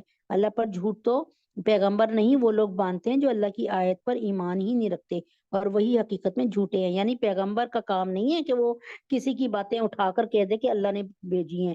اللہ پیغمبروں کا یہ کام نہیں ہے, یہ تو جھوٹے لوگوں کا کام ہے. جو شخص اللہ پر ایمان لانے کے بعد اس کے ساتھ کفر کا ارتکاب کرے, وہ نہیں جسے زبردستی کفر کا کلمہ کہنے پر مجبور کر دیا گیا ہو, جبکہ اس کا دل اطمینان پر مطمئن ہو, جبکہ اس کا دل ایمان پر مطمئن ہو, بلکہ وہ شخص جس نے اپنا سینہ کفر کے لیے کھول دیا ہے, تو ایسے لوگوں پر اللہ کی طرف سے غضب نازل ہوگا اور ان کے لیے زبردست عذاب ہے. یعنی کسی شخص کو جان کا خوف ہو, اگر زبان سے کفر کا کلمہ نہیں کہے گا تو جان چلی جائے گی, تو ایسا شخص معذور ہے, جبکہ اس کا دل ایمان پر مطمئن ہو. لیکن اللہ تعالیٰ کا یعنی ایسا شخص جس کو کوئی سزا دے اور کوئی ایسی بات منہ سے نکلوانے کے لیے کہے جو نہیں کہنی چاہیے ایک مسلمان کو, لیکن اس کی جان پہ بن گئی, تو اللہ تعالیٰ فرماتے ہیں کہ ہم دلوں کے حالات دیکھ رہے ہیں. یہ اس لیے کہ ایسے لوگوں نے دنیا کی زندگی کو آخرت کے مقابلے میں زیادہ محبوب رکھا ہے, اور اس لیے کہ اور سمجھا ہے, اور اس لیے کہ اللہ ایسے ناشکرے لوگوں کو ہدایت تک نہیں پہنچایا کرتے. یہ ایسے لوگ ہیں کہ اللہ رب العزت نے ان کے دلوں پر, ان کے کانوں پر, ان کی آنکھوں پر مہر لگا دی ہے. یعنی یہاں پہ اللہ تعالیٰ دل کے ساتھ کانوں اور آنکھوں پہ کیوں کہتے ہیں؟ کیونکہ جب ہم آنکھوں سے آبزرویشن کرتے ہیں, کانوں سے ہم سنتے ہیں, سمجھ آ رہی ہے نا, پھر ہمارا دل سوچتا ہے اور دماغ حکم دیتا ہے. دل اور دماغ مطلب سوچتے ہیں اور اس کے بعد حکم دیتے ہیں, اور اس کے بعد جس کو حکم دیتے ہیں وہ کرتا ہے. جیسے ایک شخص جا رہا ہے اور آگے کیا آ گیا, آگے کھائی آ گئی یا گڑھا آ گیا یا کوئی مین ہول کھلا ہوا ہے, تو آنکھوں سے دیکھ کے پتہ چلتا ہے کہ ہائے آگے تو سڑک ٹوٹی ہوئی ہے یا مین ہول کھلا ہوا ہے, گٹر کھلا ہوا ہے. تو ایک دم سے آنکھیں جو ہے نا دیکھتی ہیں اور دماغ تک جو ہے یہ میسج پہنچاتی ہیں, اور دماغ اس وقت پیروں کو کہتے ہیں, پیر کو حکم دیتا ہے رک جاؤ, آگے نہیں جانا, زندگی خطرے میں ہے. تو فرمایا اسی لیے اللہ تعالیٰ نے ان تینوں کا ذکر کیا. یہ ایسے لوگ ہیں کہ اللہ رب العزت نے ان کے دلوں پر, ان کے کانوں پر, ان کی آنکھوں پر مہر لگا دی. یہی وہ لوگ ہیں جو اپنے انجام سے بالکل غافل ہیں. لازمی بات ہے یہی لوگ ہیں جو آخرت میں سب سے زیادہ نقصان اٹھائیں گے. پھر یقین جانو تمہارے پروردگار کا معاملہ یہ ہے کہ جن لوگوں نے فتنے میں مبتلا ہونے کے بعد ہجرت کی, پھر جہاد کیا اور صبر سے کام لیا, تو ان باتوں کے بعد تمہارا پروردگار یقیناً بہت بخشنے والا اور بڑا مہربان ہے. یہ سب کچھ اس دن ہوگا جب ہر شخص اپنے دفاع کی باتیں کرتا ہوا آئے گا, اور ہر شخص کو اس کے سارے اعمال کا پورا پورا بدلہ دیا جائے گا, اور لوگوں پہ کوئی ظلم نہیں ہوگا. اس آیت میں فتنے میں مبتلا ہونے سے ان صحابہ کی طرف بھی اشارہ ہے جو مکہ مکرمہ میں کافروں کے ظلم و ستم کا نشانہ بنے تھے. اللہ ایک بستی وضرب اللہ مثلا قریۃ کانت آمنۃ مطمئنہ. یہاں اللہ تعالیٰ فرماتے ہیں کہ اللہ ایک بستی کی مثال دیتے ہیں جو پرامن, بڑی پرامن اور مطمئن تھی. اس کا رزق اس کو ہر جگہ سے بڑی فراوانی کے ساتھ پہنچ رہا تھا. پھر اس نے اللہ کی نعمتوں کی ناشکری کر دی, تو اللہ نے ان کے کرتوت کی وجہ سے ان کو یہ مزہ چکھایا کہ بھوک اور خوف ان کا پہننا اوڑھنا بن گیا. اور ان کے پاس انہی میں سے ایک پیغمبر آیا تھا, مگر انہوں نے اس کو جھٹلا دیا. چنانچہ جب انہوں نے ظلم اپنا لیا تو ان کو عذاب نے آ پکڑا. لہٰذا اللہ نے جو حلال پاکیزہ چیزیں تمہیں رزق کے طور پر دی ہیں انہیں کھاؤ, اللہ کی نعمتوں کا شکر ادا کرو اگر تم واقعی اسی کی عبادت کرتے ہو. اچھا, یہاں پر مفسرین نے کہا کہ اس سے مراد مکہ مکرمہ کی بستی ہے جس میں سب لوگ خوشحال اور امن کے ساتھ رہ رہے تھے اور بڑی اچھے مزے کی زندگی گزار رہے تھے. لیکن جب انہوں نے آز سسم کو جھٹلایا تو ان پر سخت قسم کا قحط اللہ تعالیٰ نے مسلط کر دیا, جس کے نتیجے میں لوگ چمڑا کھانے پر مجبور ہو گئے. بعد میں انہوں نے آز سسم سے درخواست کی کہ آپ قحط دور کرنے کی دعا فرمائیں, چنانچہ وہ آپ کی دعا سے دور ہو گیا. تو اللہ تعالیٰ اس میں اس کا ذکر فرما رہے ہیں. اس نے تمہارے لیے بس مردار خون, انما حرم علیکم المیتۃ, یہ پہلے بھی آپ نے 6 پارے میں بھی پڑھا تھا, میتۃ والدم ولحم الخنزیر وما اہل لغیر اللہ بھی. یہ ریپیٹڈ ہے میرے خیال میں, تیسری یا چوتھی پتہ نہیں کتنی دفعہ ریپیٹ ہوئی ہے. اس نے تمہارے لیے بس مردار خون, خنزیر کا گوشت اور جانور حرام کیا ہے. یعنی آپ کے لیے کیا مسلمان کے لیے کیا چیز حرام ہے؟ کوئی مردہ چیز کھانا جو خود سے مر گئی ہو, جسے آپ نے نہیں مارا ہو, وہ چیز. خون یعنی خون حرام ہے. اسی لیے اللہ تعالیٰ نے کہا ہے کہ 1/3 بکرے کو ذبح کرو. یعنی بکرے کے, گائے کے, اونٹ کے اوپر جب چھری پھیرو نا تم گردن پہ, تو اس کا آخری حصہ چھوڑ دو, 1/3 حصہ چھوڑ دو, 2/3 سے کاٹ لو اور 1/3 حصہ چھوڑ دو تاکہ وہ تڑپے اور اس کا گندا خون، فاسد خون، بیماری والا خون نکل جائے، ٹھیک ہے۔ اور یہ خون والا گوشت اگر ہم کھائیں گے نا، جھٹکے کا گوشت، تو پھر کیا ہوگا، ہمارے اعمال بھی حیوانیت والے بن جائیں گے اور بھی مختلف بیماریاں ہمارے زور پکڑ لیں گی جسموں میں۔ اس لیے اللہ تعالیٰ نے اس خون کو، جو کہ ہمارے لیے حرام ہے، حرام قرار دیا ہے۔ پس مردار خون جو ہمارے لیے بہتر نہیں ہے، پس مردار خون، خنزیر کا گوشت اور جانور، اور وہ جانور اللہ تعالیٰ نے حرام کیا جس پر اللہ کے سوا کسی اور کا نام پکارا گیا ہو۔ یعنی ہم یہ نہیں کر سکتے کہ ہم بقرہ عید میں، یا جیسے ابھی ہم سوچ رہے ہیں کہ بھئی غریبوں کو کھانا کھلا دیتے ہیں، بکرا ذبح کرتے ہیں، ٹھیک ہے، تو ہم اس پہ کہتے ہیں کہ یہ ہے یہ بکرا ہم نے ذبح کیا نبی پاک محمد صلی اللہ علیہ وسلم کے نام پر، تو نہیں، یہ صحیح نہیں ہے، بالکل غلط ہے۔ ہاں، نبی اللہ تعالیٰ کی شان یہ ہے کہ جب بھی ہم کوئی چیز ہدیہ کریں یا قربانی کریں تو اللہ کے نام کی کریں، تو اللہ کا نام پکارا جائے۔ البتہ حالانکہ نبی اکرم صلی اللہ علیہ وسلم کا کتنا رتبہ ہے، ہم یوں کہہ سکتے ہیں کہ اللہ تعالیٰ یہ ہم نے آپ کے نام پہ قربان کیا، اس کا ثواب نبی اکرم صلی اللہ علیہ وسلم کو پہنچے اور ہمیں بھی پہنچے اس طرح۔ البتہ جو شخص بھوک سے بالکل بےتاب ہو، لذت حاصل کرنے کے لیے نہ کھائے اور ضرورت کی حد سے آگے نہ بڑھے۔ کوئی شخص ہے، اسے 3 دن کا 2 دن کا فاقہ ہو گیا، اب اس کے سامنے کچھ حرام ہے پڑا ہوا، جیسے خنزیر کا یا کتے کا گوشت یا بلی کا گوشت یا کوئی ایسی چیز لیکن اب وہ کھانے پہ مجبور ہے، تو اللہ تعالیٰ فرما رہے ہیں اس پہ کوئی گناہ نہیں ہے، بس اتنا کھائے جس سے اس کی زندگی بچ جائے، اس کا ذوف، اس کی کمزوری دور ہو جائے، اس کی بھوک تھوڑی سی، یعنی بھوک کو رکھ کر کھائے، تو اللہ بہت بخشنے والا، بڑا مہربان ہے۔ اور جن چیزوں کے بارے میں تمہاری زبانیں جھوٹی باتیں بناتی ہیں، ان کے بارے میں یہ مت کہا کرو یہ چیز حلال ہے اور یہ حرام ہے، کیونکہ اس کا مطلب یہ ہوگا کہ تم اللہ پر جھوٹا بہتان باندھو گے۔ یقین جانو کہ جو لوگ اللہ پر جھوٹا بہتان باندھتے ہیں وہ فلاح نہیں پا سکتے، دنیا میں انہیں جو عیش حاصل ہے وہ بہت تھوڑا سا ہے، ان کے لیے دردناک عذاب ہے۔ اور یہودیوں کے لیے ہم نے وہ چیزیں حرام کی تھی جن کا تذکرہ ہم تم سے پہلے ہی کر چکے ہیں، اور ہم نے ان پر کوئی ظلم نہیں کیا بلکہ وہ خود اپنی جانوں پر ظلم ڈھاتے رہے۔ یہاں پہ اللہ تعالیٰ فرما رہے ہیں کہ بتانا مقصود یہ ہے کہ کفار مکہ اپنے آپ کو حضرت ابراہیم علیہ السلام کے دین کا پیرو مانتے تھے، وہ کہتے تھے ہم حضرت ابراہیم علیہ السلام سے پیار کرتے ہیں اور ان کے دین کے فالوورز ہیں، ماننے والے ہیں، حالانکہ جن حلال چیزوں کو ان مشرکین نے حرام کر رکھا تھا وہ حضرت ابراہیم علیہ السلام کے وقت سے حلال چلی آتی تھی، البتہ ان میں صرف چند چیزوں کو یہودیوں پر بطور سزا حرام کیا گیا تھا۔ یعنی یہ کیا کرتے تھے، یہ کہتے تھے کہ یہ جو بکری ہے نا، اس کا دودھ نہیں پینا، یہ ہمارے لات و منات اور عزا کے لیے، یعنی ہمارے بتوں کے لیے۔ بھائی اللہ نے کب کہا ہے کہ یہ حرام ہے تمہارے لیے؟ پیو بھائی آرام سے۔ پھر بھی تمہارا رب ایسا ہے کہ جن لوگوں نے نادانی میں برائی کا ارتکاب کیا ہے، اس کے بعد توبہ کر لی اور اپنی اصلاح کر لی، تو ان سب باتوں کے بعد بھی تمہارا پروردگار بہت بخشنے والا اور بڑا مہربان ہے۔ بے شک ابراہیم ایسے پیشوا تھے جنہوں نے ہر طرف سے یکسو ہو کر اللہ کی فرمانبرداری اختیار کر لی۔ اللہ تعالیٰ نے حضرت ابراہیم علیہ السلام کو کتنا پیار سے اور کتنی جگہ یاد کیا ہے نا، اور ساتھ میں دیکھ لیں کہ ہم محمد مصطفیٰ احمد مجتبیٰ صلی اللہ علیہ وسلم کی سنت کے علاوہ کسی نبی کی سنت پر عمل نہیں کرتے، نہ حضرت موسیٰ کی، نہ حضرت عیسیٰ کی، نہ حضرت یوسف علیہ السلام کی، نہ یعقوب علیہ السلام کی، نہ یونس علیہ السلام کی، لیکن حضرت ابراہیم علیہ السلام کی سنتوں پہ آج بھی عمل ہو رہا ہے، جبکہ اتنے سال ہو گئے۔ کیسے؟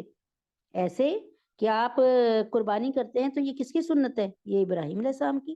آپ رمی جمار کرتے ہیں حج کے موقع پہ تو یہ کس کی سنت ہے؟ ابراہیم علیہ السلام کی۔ اگر آپ بیت اللہ کا طواف کرنے والوں میں سب سے پہلے کون تھے؟ حضرت ابراہیم علیہ السلام تھے۔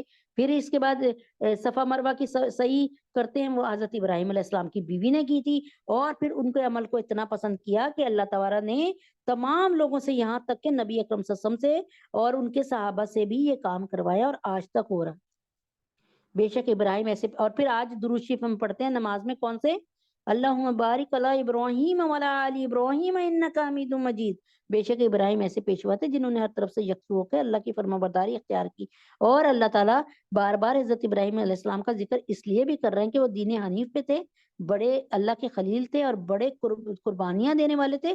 اور ایک اور بات، یہ یہودی جو ہمارے دشمن ہیں، ان کے سارے نبی ہمارے حضرت ابراہیم علیہ السلام کی اولادوں میں سے تھے، اور ہمارے خود نبی، ہمارے نبی محمد صلی اللہ علیہ وسلم بھی حضرت ابراہیم علیہ السلام کی اولادوں میں سے تھے، اور وہ ان لوگوں میں سے نہیں تھے جو اللہ کے ساتھ کسی کو شریک ٹھہراتے، وہ اللہ کی نعمتوں کے شکر گزار تھے۔ یہ حضرت ابراہیم علیہ السلام کی صفتیں بیان کی جا رہی ہیں۔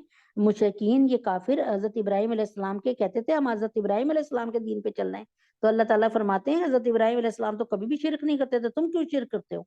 اور ہم نے وہ اللہ کی نعمتوں کے شکر گزار تھے، اس نے انہیں چن لیا تھا اور ان کو سیدھے راستے تک پہنچا دیا تھا، اور ہم نے ان کو دنیا میں بھی بھلائی دی تھی، اور آخرت میں تو یقیناً ان کا شمار صالحین میں سے ہے۔ اللہ تعالیٰ فرما رہے تمہارا آخرت میں کہاں سے شمار ہوگا، تم سوچو، جہنمیوں میں سے۔ پھر اے پیغمبر، ہم نے تم پر بھی وحی کے ذریعے یہ حکم نازل کیا ہے کہ تم ابراہیم کے دین کی پیروی کرو، جس نے اپنا رخ اللہ ہی کی طرف کیا ہوا تھا، اور وہ ان لوگوں میں سے نہیں تھے جو اللہ کے ساتھ شرک کرتے ہوں۔ یہاں پر ہمارے نبی اکرم صلی اللہ علیہ وسلم سے بھی یہی کہا جا رہا ہے کہ ابراہیم علیہ السلام کا دین حنیف ہے، ان کو ہی مانو۔ سنیچر کے دن کے احکام تو ان لوگوں پر لازم کیے گئے تھے۔ کیا کیا تھا اللہ نے؟ یہودیوں سے کہا تھا کہ سنیچر کے دن یعنی سیٹرڈے کو تم لوگوں نے شکار نہیں کرنا، یعنی معاشیت نہیں کرنی، یعنی روزگار نہیں ڈھونڈنا، روزی پہ نہیں جانا، اس دن صرف اللہ کی عبادت کرنی ہے۔ سنیچر کے دن کے احکام تو ان لوگوں پر لازم کیے گئے تھے جنہوں نے ان کے بارے میں اختلاف کیا تھا، اور یقین رکھو تمہارا رب قیامت کے دن ان کے درمیان ان تمام باتوں کا فیصلہ کر دے گا جن میں یہ لوگ اختلاف کیا کرتے تھے۔ اپنے رب کے راستے کی طرف لوگوں کو حکمت کے ساتھ اور خوش اسلوبی سے نصیحت کر کے دعوت دو۔ یعنی اللہ تعالیٰ فرماتے ہیں کہ جب تمہارا تبلیغ کا انداز جو ہو نا وہ ایسا پیارا میٹھا ہو کہ لوگ تمہاری بات سنیں اور اس پر عمل کے لیے تیار ہو جائے۔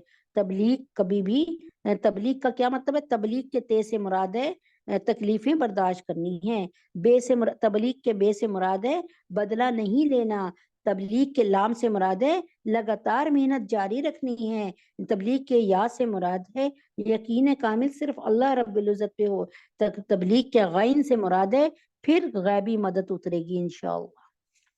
اور اگر بحث کی نوبت آئے تو ان سے بحث بھی ایسے طریقے سے کرو جو بہترین ہو، یقیناً تمہارا پروردگار ان لوگوں کو بھی خوب جانتا ہے جو اس کے راستے سے بھٹک گئے ہیں، اور ان کو بھی خوب جانتا ہے جو راہ راست پر قائم ہیں۔ اور اگر تم لوگ کسی کے ظلم کا بدلہ لو تو اتنا ہی بدلہ لو جتنی زیادتی تمہارے ساتھ کی گئی، اور اگر صبر ہی کر لو تو یقیناً یہ صبر کرنے والوں کے حق میں بہت بہتر ہے۔ یہاں پر اللہ تعالیٰ فرما رہے ہیں یہودیوں کے لیے بعض وہ چیزیں ممنوع کر دی گئی تھیں جو حضرت ابراہیم علیہ السلام کی شریعت میں جائز تھیں، اور یہ کہ یہودیوں کے لیے سنیچر کے دن یعنی سیٹرڈے کے دن معاشی سرگرمیاں ممنوع کر دی تھی۔ پھر ان میں بھی اختلاف رہا، کچھ لوگوں نے اس پر پابندی سے عمل کیا، کچھ نے کیا کیا، ایسے ہی اڑا دیا اس کو، بات کو نہ مانا۔ اور اے پیغمبر یہاں پہ اللہ تعالیٰ فرما رہے ہیں کہ حضرت ابراہیم علیہ السلام کی شریعت اس سے خالی تھی، لہٰذا کسی کو یہ حق نہیں پہنچتا کہ اپنی طرف سے حلال چیزوں کو حرام قرار دے۔ تو یعنی اللہ فرما رہے ہیں کہ حضرت ابراہیم علیہ السلام تو ایسا نہیں کرتے تھے جیسے تم لوگ کر رہے ہو، اور اے پیغمبر تم صبر سے کام لو، تمہارا صبر اللہ کی توفیق سے ہے، اور ان کافروں پر صدمہ نہ کرو، اور جو مکاریاں یہ لوگ کر رہے ہیں ان کی وجہ سے تنگ دل نہ ہو، یقین رکھو اللہ ان لوگوں کا ساتھی ہے جو تقوی اختیار کرتے ہیں، اور جو احسان پر عمل پیرا ہے۔ احسان کیا لفظ ہے؟ احسان کا مطلب ہے، احسان بڑا عام لفظ ہے جس میں ہر طرح کے نیک کام داخل ہیں۔ اللہ فرماتے ہیں نا حل جزاء الاحسان الا الاحسان، نیکی کا بدلہ نیکی کے سوا کچھ نہیں ہے، یعنی تمہارے ساتھ کوئی نیکی کرے تو جواب میں نیکی کرو۔ اور ایک حدیث میں اس کی یہ تشریح فرمائی گئی ہے کہ انسان اللہ تعالیٰ کی عبادت اس طرح کرے جیسے وہ اللہ رب العزت کو دیکھ رہا ہو، یا کم از کم اس تصور کے ساتھ کرے کہ وہ مجھے دیکھ رہا ہو۔ اللہم اجعلنا من المحسنین، اللہ ہمیں نیکوکار اور محسن لوگوں میں سے بنائے۔ سورۃ البنی اسرائیل، بسم اللہ الرحمن الرحیم۔ تھوڑا سا اس کو پڑھ لیتے ہیں اس کے بعد۔ اچھا، اس صورت کی سب سے پہلی آیت یہ بتا رہی ہے کہ اس کا نزول معراج مبارک کے واقعے کے بعد ہوا۔ اگرچہ معراج کے واقعے کی ٹھیک تاریخ یقینی طور پہ متعین کرنا مشکل ہے، لیکن زیادہ تر روایات کا رجحان اس طرف ہے کہ یہ عظیم واقعہ حضرت صلی اللہ علیہ وسلم کی بعثت کے 10 سال بعد اور ہجرت سے 3 سال پہلے پیش آیا۔ اس وقت تک اسلام کی دعوت کا پیغام نہ صرف عرب کے بت پرستوں تک بلکہ یہودیوں اور عیسائیوں تک بھی پہنچ چکا تھا۔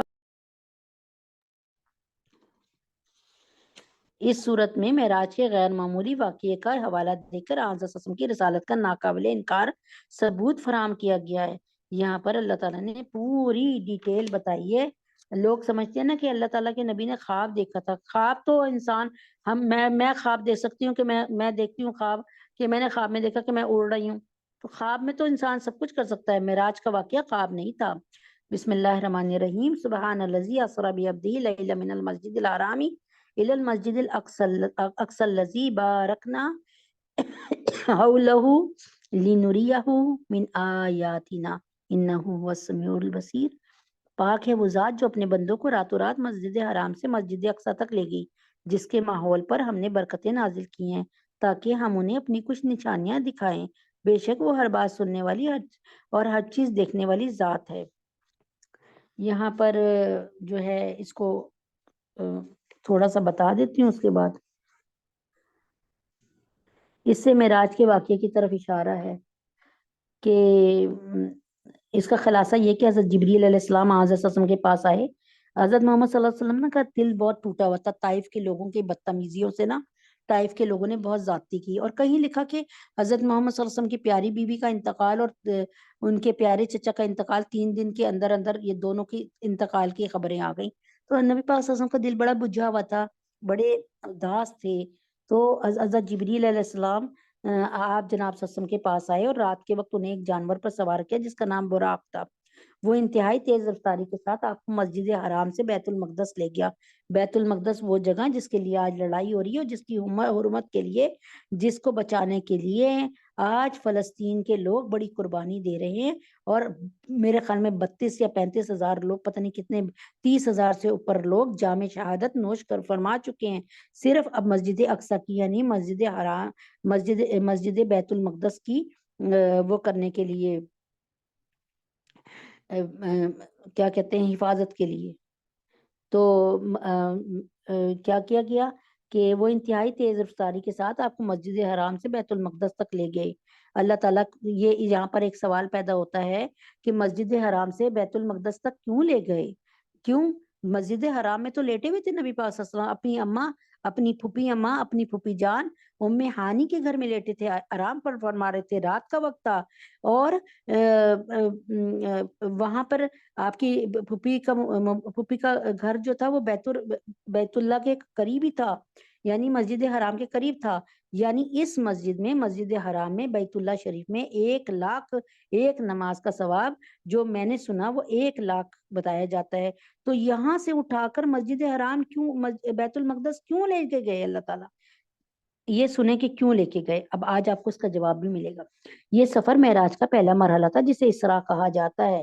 پھر وہاں سے یعنی ہے نا سبحان الذی اسرا، ٹھیک ہے نا، تو اسے اسراء کہا جاتا ہے۔ پھر وہاں سے حضرت جبریل علیہ السلام آپ کو ساتوں آسمان پر لے گئے۔ ہر آسمان پہ آپ کی ملاقات پچھلے پیغمبروں سے، کسی پیغمبر سے ہوئی۔ پہلے آسمان پہ اللہ کی نبی کی صلی اللہ علیہ وسلم کی ملاقات کس سے ہوئی؟ آدم علیہ السلام سے۔ دوسرے پر کس کی ہوئی؟ عیسیٰ علیہ السلام سے۔ اس کے بعد تیسرے پہ یحییٰ علیہ السلام پہ۔ تو اس طرح نا پھر چوتھے پر ادریس علیہ السلام سے۔ پھر 5ویں پہ جو میرے پاس ایک کال لکھا ہوا تھا جو مجھے یاد ہے، وہ اسی ہارون علیہ السلام سے، اور پھر موسیٰ علیہ السلام سے، اور پھر 7ویں پر ابراہیم علیہ السلام سے۔ تو اس کے بعد یعنی مختلف جگہ جو اتھینٹک ہے وہ اللہ کو پتا ہوگا، لیکن یہ بھی بہت بہترین بک سے یاد کیا تھا۔ اس کے بعد جنت کے ایک درخت سدرۃ المنتہا پہ تشریف لے گئے۔ آپ کو اللہ تعالیٰ سے براہ راست ہم کلامی کا شرف عطا ہوا جو کہ دنیا میں کسی کو نہیں عطا ہوا تھا۔ اس موقع پہ اللہ تعالیٰ نے آپ کی امت پہ 5 نمازیں فرض فرمائی، پھر رات ہی رات میں آپ مکہ مکرمہ واپس تشریف لے آئے، ٹھیک ہے۔ اب یہ ایک ایسی بات تھی، یہ ایک ایسا غیر معمولی واقعہ تھا جسے اللہ تعالیٰ نے اپنی ایک نشانی قرار دیا تھا۔ اگر صرف یہ ایک خواب کا واقعہ ہوتا تو یہ کوئی غیر معمولی بات نہیں تھی۔ انسان خواب میں بہت کچھ دیکھتے رہتا ہے، پھر اسے اپنی ایک نشانی قرار دینے کے لیے کوئی معنی اللہ تعالیٰ یعنی کوئی معنی نہ ہوتے، یعنی کوئی ایسی بات نہ ہوتی، خواب میں تو انسان بہت کچھ دیکھ لیتا ہے۔ پاک ہے وہ ذات جو اپنے بچوں کو، اپنے بندے کو راتوں رات مسجد حرام سے مسجد اقصیٰ تک لے گئی، جس کے ماحول پر ہم نے برکتیں نازل کی تاکہ ہم انہیں اپنی کچھ نشانیاں دکھائیں۔ بے شک وہ ہر بات سننے والی اور ہر چیز دیکھنے والی ذات ہے۔ یہیں پر اس کو جو ہے ہم اس کا اینڈ کرتے ہیں اس بات سے کہ یہاں پر بس یہ تھوڑی سی بات بتا دیتی ہوں، ہماری یہ سورہ بنی اسرائیل شروع ہوئی ہے، تو یہاں پر یہ بتانا آپ کو ضروری سمجھتی ہوں کہ حضرت محمد صلی اللہ علیہ وسلم کا دل بڑا مضطرب تھا، بڑا بے چین تھا، ان کو لے جایا گیا تاکہ ان کے دل کو سکون دیا جائے، ان کے غم کو، صدمے کو اللہ تعالیٰ نے اپنے دیدار سے ختم کیا۔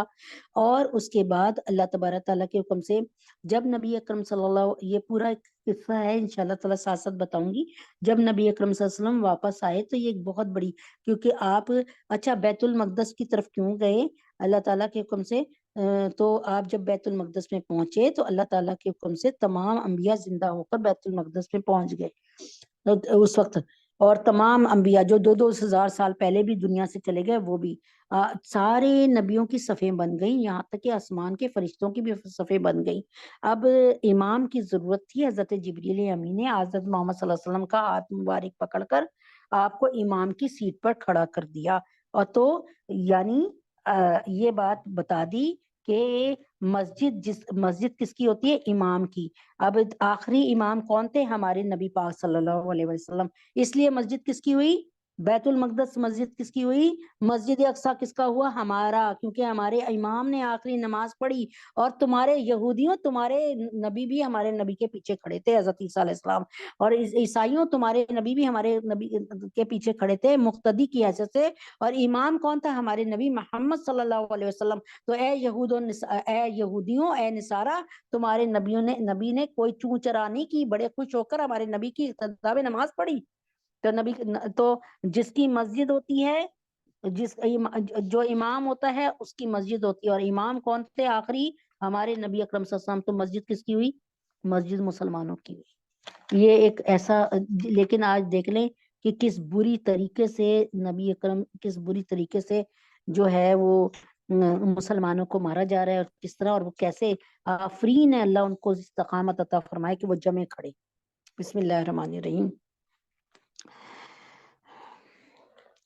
اب آج جو ہے وہ ایک بات اور آپ کو بتا دیتی ہوں کہ اللہ تبارک تعالیٰ نے جب سے دنیا بنی تھی تو 12 مہینے بنائے، 4 مہینے اپنے مخصوص کر دیے کہ یہ میرے مہینے ہیں، رجب، محرم، رجب، ذیقعد اور ذی الحج، پہلا، 7واں اور 11واں، 12واں، کہ اس میں تم بدتمیزیاں نہ کرنا، گناہ نہ کرنا، لڑائیاں نہ کرنا، جنگ و جدل نہ کرنا، گالی گلوچ نہ کرنا، یہ میرے مہینے ہیں، احترام کرنا، محترم مہینے۔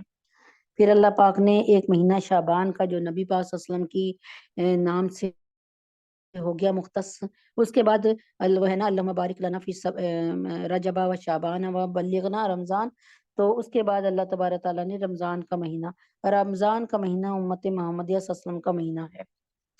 رمض کہتے ہیں جلا دینے والا، یعنی گناہوں کو جلا دینے والا، ہمارے گناہوں کو جلا دینے والا مہینہ۔ اب یہاں پر یہ مختلف احادیث ہیں، اب آپ کا جو دل کرے آپ مان لیں اور نہ دل کرے تو نہ مانیں۔ تو بہرحال بتا دیتی ہوں میں آپ کو بات کہ اب یہ جو یہاں پر پیر کی، اتوار کی شام کو، یعنی اتوار کی شام سے لے کر پیر کی صبح تک، فجر طلوع آفتاب تک جتنی ہو سکے عبادت کر لیجئے، اور اس میں حدیث پاک سن لیجئے۔ حدیث پاک ہے، اس کو کہتے ہیں شب برات، بارات نہیں کہتے، برات کہتے ہیں کہ کسی چیز سے کہ بری کرنے والی چیز، یعنی جہنم سے بری کرنے والی رات، ٹھیک ہے نا۔ تو یہاں پہ جو ہے یہاں پر یہ ہے کہ نبی اکرم صلی اللہ علیہ وآلہ وسلم کے فرمان ہیں، وہ آپ کو بتا دیتی ہوں۔ 15ویں شعبان میں ان امور کی انجام دہی کا فیصلہ ہوتا ہے جو لیلۃ القدر تک انجام پاتے ہیں، یعنی